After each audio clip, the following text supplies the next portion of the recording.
हज़रत आयशा रजी अल्लाहु अन्हा फरमाती हैं कि हज़रत अबू बकर रजी अल्लाहु अन्हु हुजूर सल्लल्लाहु अलैहि वसल्लम के जाहिलियत के ज़माने के दोस्त थे। एक दिन हुजूर सल्लल्लाहु अलैहि वसल्लम की मुलाकात के इरादे से घर से निकले।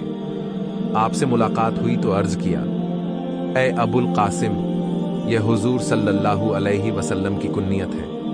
क्या बात है, आप अपनी कौम की मजलिसों में नजर नहीं आते हैं और लोग यह इल्जाम लगाते हैं कि आप उनके बाप दादा वगैरह के ऐब बयान करते हैं। हुजूर सल्लल्लाहु अलैहि वसल्लम ने फरमाया, मैं अल्लाह का रसूल हूं और तुमको अल्लाह की दावत देता हूं। जैसे ही हुजूर सल्लल्लाहु अलैहि वसल्लम ने अपनी बात पूरी फरमाई, हजरत अबू बकर रजी अल्लाहु अन्हु फौरन मुसलमान हो गए।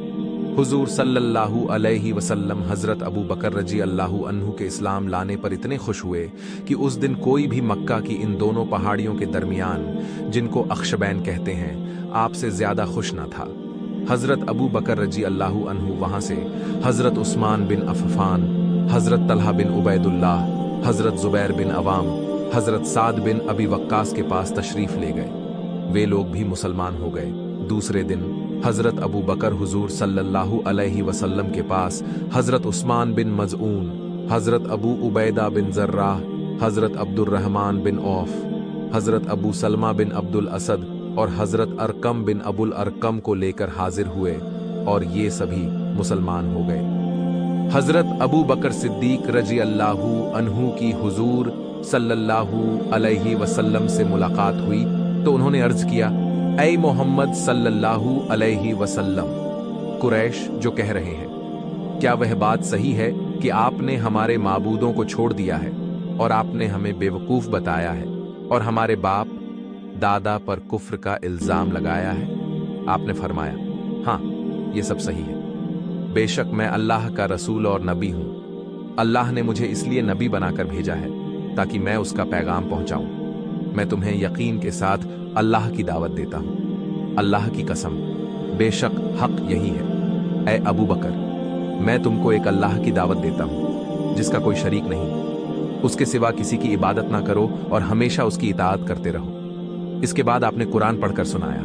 हजरत अबू बकर ने ना इसरार किया ना इनकार और इस्लाम ले आए और बुत परस्ती छोड़ दी और अल्लाह के शरीकों को भी छोड़ दिया और इस्लाम के हक होने को मान लिया और ईमान व तस्दीक के साथ हजरत अबू बकर वापस हुए। दूसरी रिवायत में यह आया है कि हुजूर सल्लल्लाहु अलैहि वसल्लम ने फरमाया कि मैंने जिसको भी इस्लाम की दावत दी वह जरूर हिचकिचाया और संकोच में पड़ा और कुछ देर सोचकर इस्लाम को कबूल किया।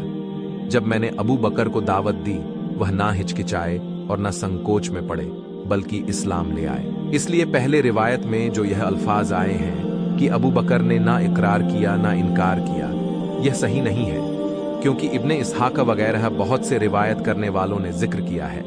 हजरत अबू बकर पैगंबर बनाए जाने से पहले ही हुजूर सल्लल्लाहु अलैहि वसल्लम के हर वक्त साथ रहने वाले थे और अच्छी तरह से जानते थे कि हुजूर सल्लल्लाहु अलैहि वसल्लम सच्चे और अमानतदार हैं, अच्छे मिजाज और बेहतरीन अखलाक के मालिक हैं, कभी मखलूक के बारे में झूठ नहीं बोल सकते हैं तो अल्लाह के बारे में कैसे झूठ बोल सकते हैं। इसीलिए जैसे ही हुजूर सल्लल्लाहु अलैहि वसल्लम ने उनसे यह बात कही कि अल्लाह ने उन्हें रसूल बनाकर भेजा है, उन्होंने तुरंत उसकी तस्दीक की और जरा भी न हिचकिचाए और न देर की। बुखारी शरीफ में हजरत अबू दरदा रजी अल्लाहु अन्हु से नकल किया गया है कि एक बार हजरत अबू बकर और हजरत उमर रजी अल्लाहु अन्हु में कुछ झगड़ा हुआ तो हुजूर सल्लल्लाहु अलैहि वसल्लम ने फरमाया, अल्लाह ने मुझे तुम्हारे पास भेजा था। उस वक्त तुम सब ने कहा था कि मैं गलत कहता हूं। अबू बकर ने कहा था कि यह सही कहते हैं और जान माल से उन्होंने मेरी हमदर्दी की थी, तो क्या तुम लोग मेरी वजह से मेरे इस साथी को छोड़ दोगे? यह जुमला हुजूर सल्लल्लाहु अलैहि वसल्लम ने 2 बार इरशाद फरमाया। इसके बाद हजरत अबू बकर को किसी ने कभी कुछ तकलीफ नहीं दी। हुजूर सल्लल्लाहु अलैहि वसल्लम का यह इरशाद इस बात की खुली दलील है कि हजरत अबू बकर रजी अल्लाहु अन्हु सबसे पहले इस्लाम ले आए।